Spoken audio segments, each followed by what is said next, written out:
As últimas no mercado, leilão por Everton Cebolinha, debandada no Galo, Aboubakar querendo jogar no Brasil e muito mais. Fala aí pessoal, sou Jorge Nicola, bem-vindos a mais um vídeo do canal, sempre bom ter vocês por aqui. Sem perder tempo, pedir para deixar like, se inscrever no canal e ativar as notificações.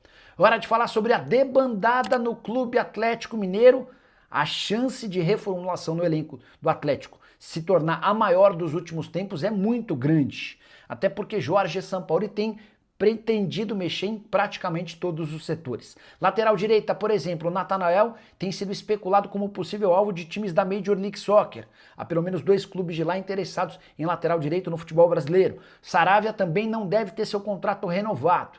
Surgiu nas últimas horas a notícia de que o Real Salt Lake, que também disputa a Major League Soccer, tem interesse na contratação do Rony. Eles de fato buscam um atacante de velocidade. Resta saber se 1.600.000 por mês do Rony caberia no orçamento do Real Salt Lake. Consultei um empresário brasileiro que opera com os times americanos e esse empresário afirmou que a única chance desse negócio acontecer é se o Atlético topar bancar parte dos salários. Antes de gravar o vídeo também conversei com o Hércules, que é o representante do Rony, e ele garantiu que ainda não foi procurado pelo time americano. Para completar, Hulk segue com seu futuro indefinido, Gustavo Scarpa também pode sair, Patrick e Gabriel Menino, jogadores contratados do Palmeiras naquela negociação que envolveu o Paulinho, não devem ter sua continuidade no Atlético. O Galo pretende mexer e bastante para o próximo ano. Já contei para vocês no vídeo da quinta-feira que as chances de contratação de Gerson e Claudinho estão completamente descartadas para mim. Cortina de fumaça para tentar evitar mais críticas aos acionistas atleticanos. Preciso falar agora sobre o leilão por Everton Cebolinha. O jogador que vai deixar o Flamengo nessa janela de transferências foi alvo de 6 clubes brasileiros. Sondagem. 3 deles a gente já tem certeza. Corinthians, Palmeiras e Grêmio.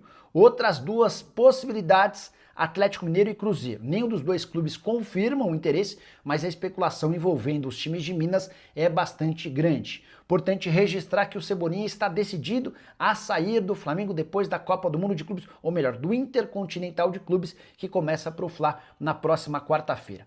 O Flamengo foi campeão na quarta-feira passada, vencendo o Ceará, e na festa do título o Cebolinha disse o seguinte, abre aspas, não estou contente em não ter a sequência de jogos que eu necessito.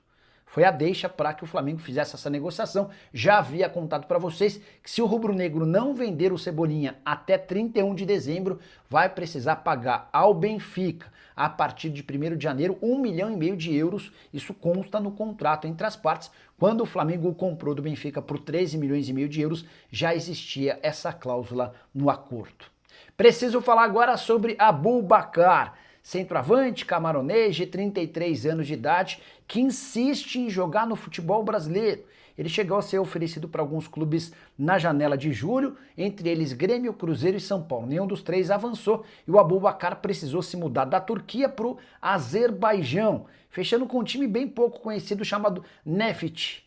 Por lá ele tem 5 jogos e 3 gols, mas a fase do seu time não é bacana. 8ª colocação com 3 vitórias, 7 empates e 3 derrotas. Apesar de ter contrato até junho de 2026, o Aboubakar insiste com seus representantes na América do Sul para que se encontre em janeiro um clube para que ele possa jogar. O Aboubakar inclusive garante que consegue a rescisão do contrato no Azerbaijão sem qualquer custo.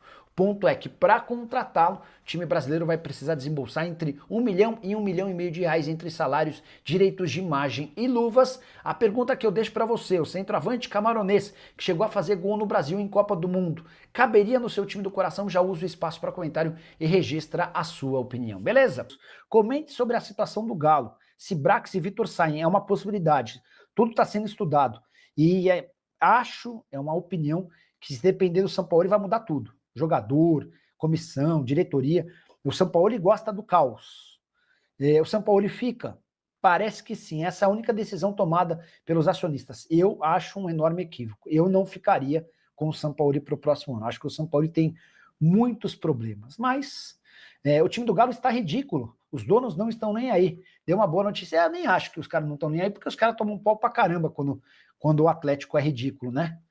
Mas com foco na preparação para o jogo contra o Vasco, neste domingo, 4 da tarde, 38ª e última rodada do Campeonato Brasileiro nesta temporada. Bom, eu vou destacar aqui que os jogadores do Galo tiveram a quinta-feira de descanso. O Atlético volta a treinar neste sábado pela manhã e será a despedida da cidade do Galo nesta temporada. O Atlético entra de férias depois da partida contra o Vasco, que será na Arena MRV neste domingo, e claro, o planejamento segue a todo vapor e os bastidores estarão agitados pensando no ano de 2026. Nesta semana, uma reunião traçou a continuidade do planejamento do Galo para o ano que vem e o técnico Jorge Sampaoli, com a sua comissão técnica, participam de forma ativa na decisão, nesse primeiro momento, de quais jogadores serão negociáveis e quais atletas permanecerão para a próxima temporada. Com relação a reforços, o Atlético mapeia o mercado aos poucos. O repórter Henrique André trouxe ao itatiaesporte.com.br que o Galo observou jogadores como Claudinho, atacante que está jogando no futebol árabe, e também Gerson, ex-Flamengo, atualmente no Zenit da Rússia, mas não prevê gastar muito dinheiro em um atleta só. Afinal de contas, apesar de investimento, o Atlético terá um orçamento parecido com o de 2025 para a próxima temporada. Eu vou lembrar aqui que o Sampaoli não terá desfalques por suspensão, só o Juan levou o cartão amarelo na derrota por 3-0 para o Palmeiras no último fim de semana. Lembrando, o Atlético teve pouco mais de 13 mil pessoas na arena, o pior público desde a inauguração do estádio em 2023. A expectativa é de que o público não seja grande também para este domingo contra o Vasco. Lembrando, ingressos já à venda a R$ 24,90. Destaco por aqui também que no Sub-20 o Atlético foi eliminado na Copa do Brasil pelo São Paulo, mesmo tendo levado vantagem para São Paulo, vencido por 1-0 jogando em Minas Gerais. Na partida de volta, nessa quinta-feira, o Galo perdeu por 3-0, ainda teve um jogador expulso e está eliminado da competição. O tricolor paulista será o adversário do América na decisão da Copa do Brasil Sub-20. Eu fecho aqui, portanto, com informação em relação a retrospecto, né? Sem chances de Libertadores e também com um risco minúsculo de rebaixamento, né? Com um saldo de gols muito maior que o Vitória neste momento. O Atlético chega para a última rodada do Brasileirão com 5 partidas sem vencer no Campeonato Brasileiro. São 6 ao todo na temporada. A última vitória foi o 4-2 de virada na Ilha do Retiro contra o já rebaixado Sport do Recife.